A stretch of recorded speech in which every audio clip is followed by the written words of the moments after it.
આમાંથી કયા શબ્દો છે એ મારા કામના છે, અમૃત છે, એ રાખજો અને નકામા શબ્દો કાઢી નાખજો. હું આ જે કહું એમાંથી કાઢી નાખજો. જે કાઢવા જેવા હોય રાખવા જેવાને કાઢતા નહીં, નકર પાછું નુકસાન જાય તમારે. અમે ત્યાંથી આવ્યા એ તમે કઈ ભરી ન શકો, તમારા બધા છે એ પાત્રો ખાલી રહે.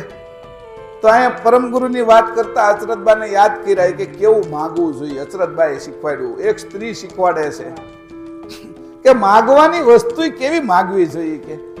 કે માગણી એવી ન કરવી જોઈએ કે જેથી માગણીની અંદર આપણે ફસાઈ જાય, આપણા છોકરા ફસાઈ જાય, એની પેઢીઓ ફસાઈ જાય.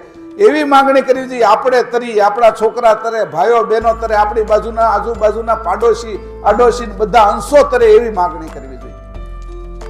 આવી માગણી કરતા આવડવી જોઈએ. એટલે અહીં માગણી શીખવાડે છે પરમ ગુરુ. સાર અસાર નરણે કર દેખો, શબ્દ અનાજ પુરાતન પેખો. મારો શબ્દ અનાજ છે, આ બાજુનો નથી, નાશ પામે એવો નથી, એની અંદર મલિનતા નથી, એની અંદર સ્વાર્થ નથી, એની અંદર કોઈ માગણી નથી, એની અંદર કોઈ પણ પ્રકારની ભિખારણ વૃત્તિ નથી. એવો મારો ચોખ્ખો શબ્દ છે કે અનાદ પુરાતન પેખે, કે આ બધાય તારા પાપ નાશ કરી નાખે એવો છે અનાદ. આ અનાદ એટલે પાપને નષ્ટ કરી નાખે. કોઈ પણ પ્રકારનો તારી ઉપર કર્મનો બોજ ન રહેવા દે, કર્મ નિર્જલા કરી નાખે, કર્મનો સાફ કરી નાખે, બાળીને ખાક કરી નાખે. તારા કર્મ તને બચાવે. જેમ પ્રહલાદ બચી ગયો ને હોલિકા મરી ગઈ, એમ તારા કર્મ બધા સાફ કરી નાખીશ ને અંશને ઉગાડી દઈશ. એવી રીતે કે મારા આવા શબ્દો છે એનો નિર્ણય કરજો.